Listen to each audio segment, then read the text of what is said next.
Good morning, my dear students, and once again, welcome back to the English online classes.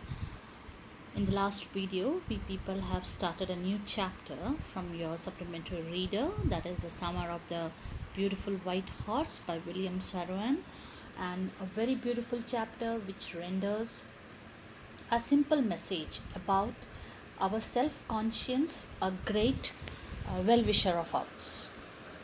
It is something that I have created because I feel that maybe every human being needs a guide in their life, and a better guide and the best one can be their own self conscience, because self conscience is something which never lies to you, even if it means bad for you, even if it means hurting you.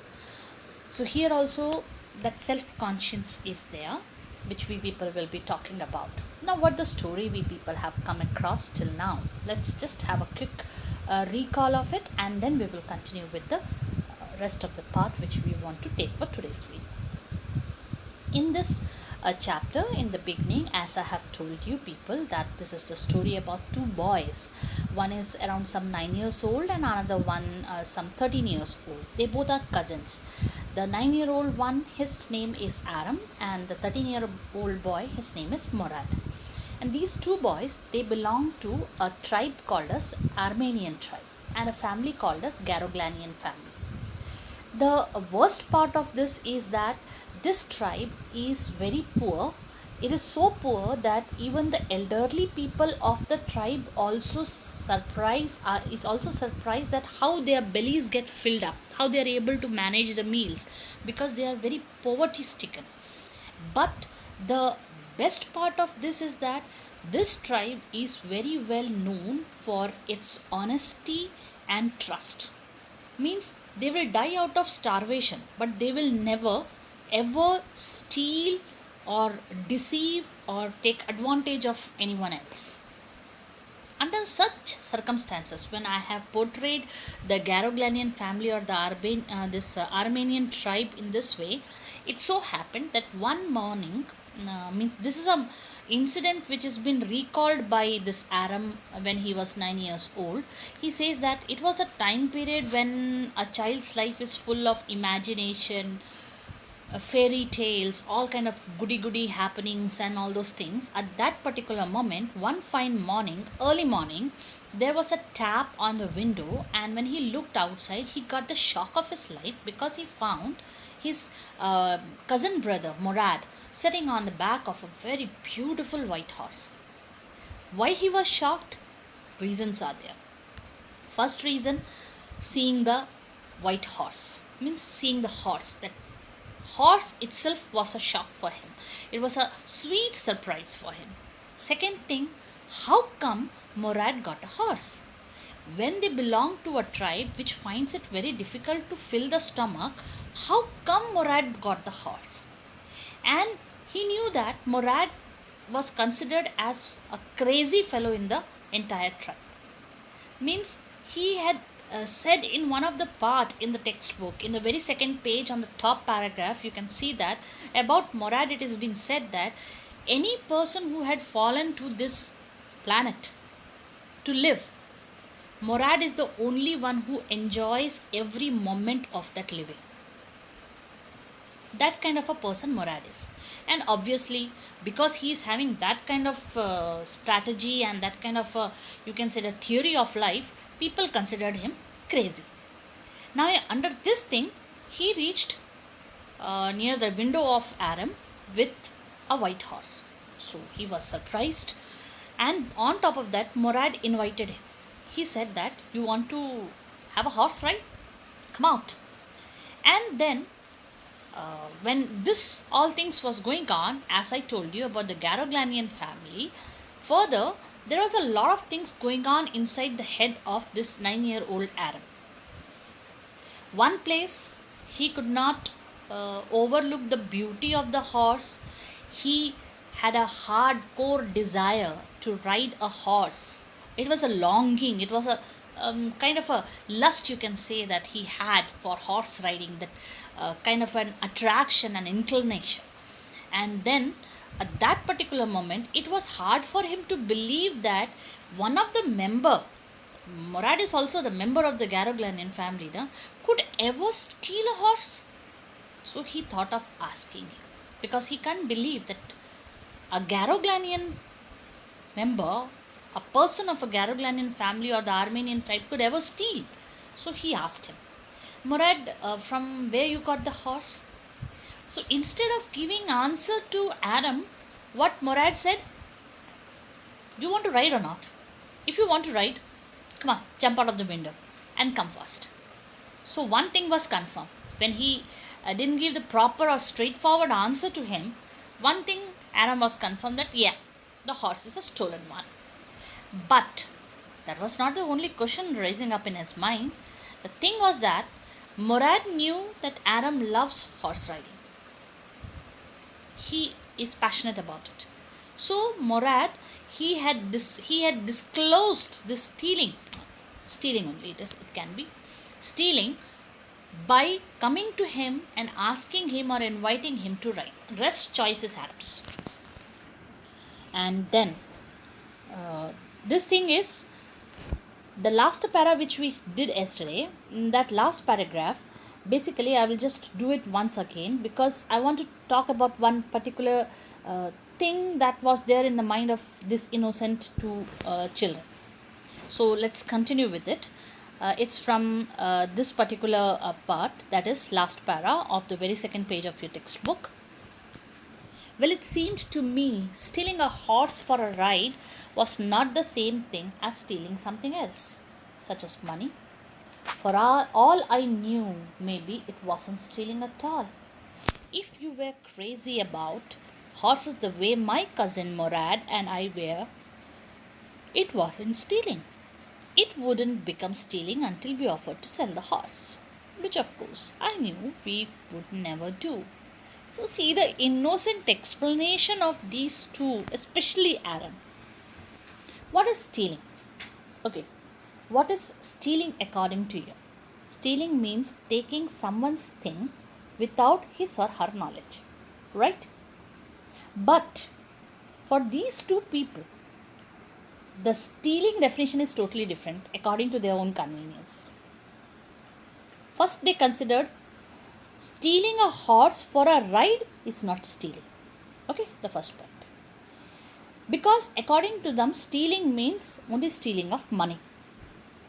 And because Murad and Adam were very crazy, means madly in love or hardcore desire of theirs to ride the horse, Adam considered that because of that love for the horses, bringing someone's horse without permission is not stealing.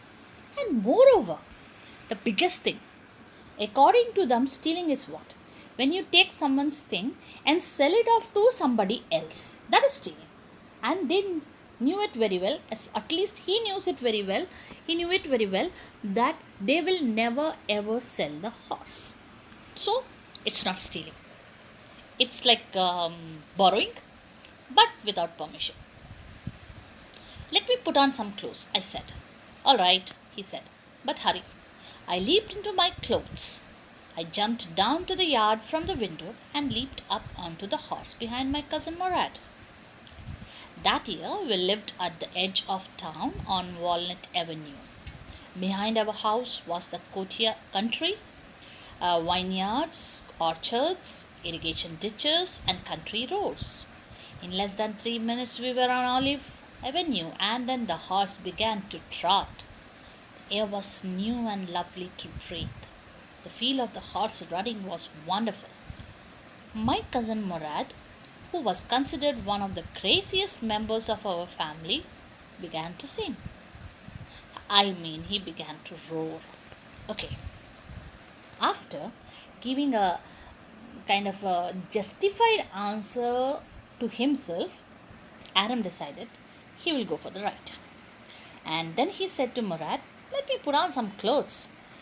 Then Murad said, come on, hurry up, do it fast. And literally he jumped into the clothes, means Aaron jumped into the clothes. I leaped into my clothes, I jumped into my clothes, and then he jumped to the yard. All know what is a yard. Angan. From the window. He jumped out of the window, through the window, and he landed on the yard, and then he jumped on the back of the horse behind his cousin Murad. Okay. It has been said that that particular year they have been living at the edge of town on Walnut Avenue. They are just like wanderers, roaming from one place to another in search of food, shelter, livelihood, etc. etc. So, right now, presently, they were living at the edge of the town, means not in the city, outside on the outskirts, means just out of the town. Some Walnut Avenue was there, and behind their house was the country. Country means where the farms and all those things, no? That country was there, where vineyards were there, orchards were there, irrigation ditches, and country roads. Vineyards, you might be knowing, where the grapes and all are grown up, orchards, oranges and all, irrigation ditches like canals type they make, no? And the country roads, obviously. And then they were riding on the back of the horse, and within some 3 minutes they were on the Olive Avenue, and then the horse began to trot, means galloping. It started running, and then see, I'm reading out, you are listening to me, so maybe we people are not that much of a horse riding lovers, so we might not be able to understand the feeling, the exotic, the grand feeling of these two boys sitting down on the back of the horse. But we have to understand that if you really love something and you are going to get it, then that feeling is exotic, that is beyond imagination, beyond expression. So here also the same thing is there. This boy Aram, how he explains, see, the air was new, air was the same, but circumstance was new, situation was new. He was riding on the back of the horse. His longing, his desire, his dream was getting fulfilled. So the air was new, everything seemed to be new to him and lovely to breathe. And the feeling of that horse running and he sitting down on the back, it was totally wonderful. And his cousin Murad, whom I have already introduced and told to be considered as the craziest person in the family, he began to sing. Actually, he started roaring. You might have heard people like how those who are not having good voice, a harsh type, and still they sing, that kind of a person he seems to. Okay. Now we are going to come across one kind of a comparison is there. You can say that Murad is been said to be crazy from the very beginning, and now he is going to be compared with one of the craziest person of the tribe and of the family. Let us see about him and why he is considered crazy. Okay, every family has a crazy streak in it somewhere, and my cousin Murad was considered the natural descendant of the crazy streak in our tribe. Before him was our uncle Koshero, an enormous man with a powerful head of black hair and the largest mustache in the San Joaquin Valley, a man so furious in temper, so irritable, so impatient that he stopped anyone from talking by roaring. It is no harm, pay no attention to it. Okay, now, here, as I told you, Murad is considered to be the crazy streak, and if you remember in the previous video I have said that in every family there will be one person of this sort. See, a person who thinks differently, in a different manner, or whose approach is different, whose lookout is different, is generally considered crazy in a family. So please don't mind if anyone considers you to be the same. Just joking. And this cousin Murad, he is actually considered to be a natural descendant of the crazy streak in our tribe. It means that someone else, means from years or from ages, this craziness survived in the tribe. And Murad seems to be a successor of that craziness in the tribe. Excuse me. Before him, the crazy person was one uncle. That uncle's name was Koshro. Okay, now the physical appearance of this person has been given. An enormous man, An enormous man means he seems to be a very healthy and very heighted personality with a powerful head of black hair. Means he had a big head with lot of hairs, which was jet black most probably, and the largest mustache in the San Joaquin Valley. Means when we spoke about San Joaquin Valley, it is a place over there, and it is considered that this Uncle Koshrov, he was having the longest and the largest mustache in the entire valley. And now his nature. He was a man so furious in temper, means he used to get angry in minutes. So irritable. Oh, very irritating type. Then so impatient. No patience he is having. Sabr hai nahi us aadmi. That he stopped anyone from talking by roaring. Means this man, now again I'm repeating, Uncle Koshrov, actually he is considered to be a crazy person before Murad came into sea. This Uncle Koshrov was. Uncle Koshrov, who was a very big man, maybe heighted and healthy also, with a very big head over his shoulder and black hairs, plus this man's nature, he was very irritable. He can irritate anybody, and he was very short tempered, and also he was very impatient. And most important thing is that he, if anyone is talking, he will make that person stop talking by roaring. Here roaring means his voice is very harsh and loud, and he had a patent dialogue. You know what is patent dialogue? In Hindi people call it as takya kalam. Okay, means a dialogue which a person keeps on repeating, a kind of a statement or a word or something of that sort, which person keeps on using, whether it is needed or not needed over there in the conversation. So here that dialogue was, it is no harm, pay no attention to it. किसी का कोई नुकसान नहीं हुआ है, कृपया ध्यान ना दे. कृपया नहीं बोलता है तो मैंने ऐड किया. I hope this much is clear, that Uncle Koshrov is clear to you people. His physical appearance, his nature, and the way he speaks, and how he stops people from talking. Okay, let's continue. Now one incident is given about his craziness and what not to say. That was all, no matter what anybody happened to be talking about.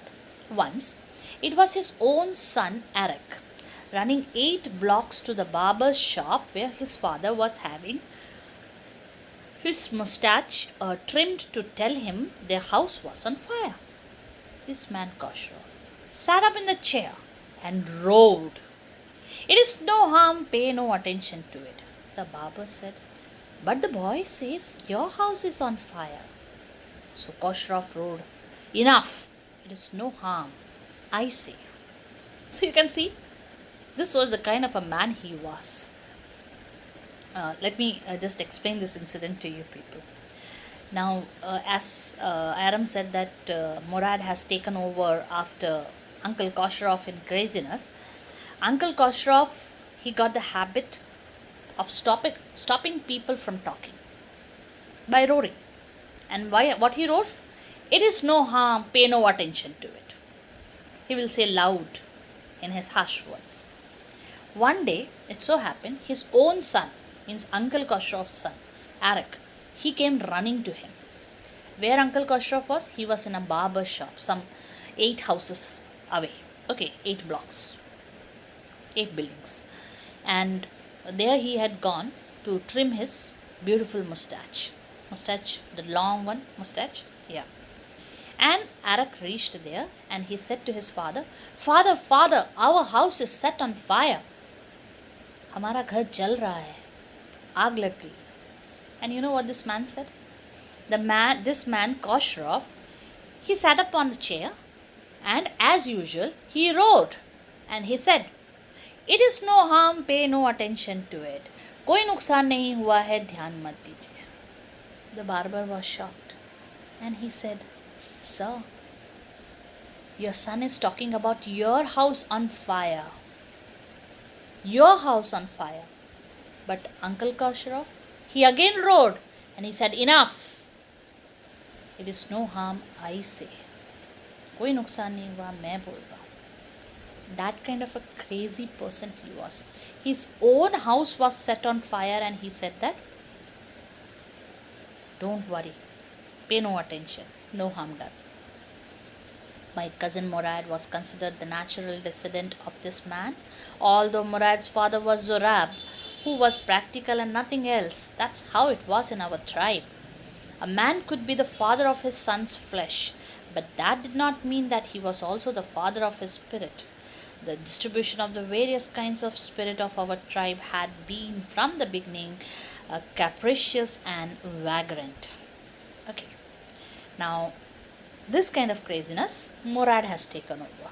And that is why Murad is considered to be the natural descendant, means naturally he has taken over the craziness of Uncle Khosrow.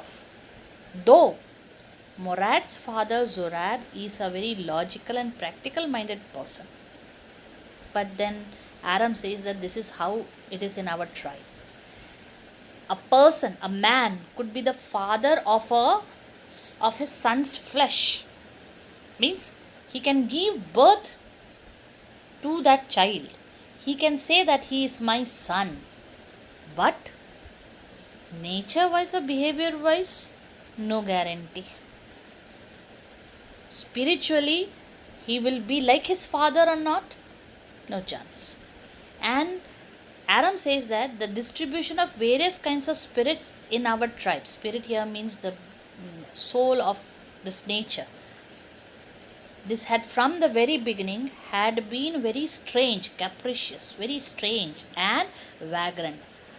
Means not stable, not in one place, keeps on wandering.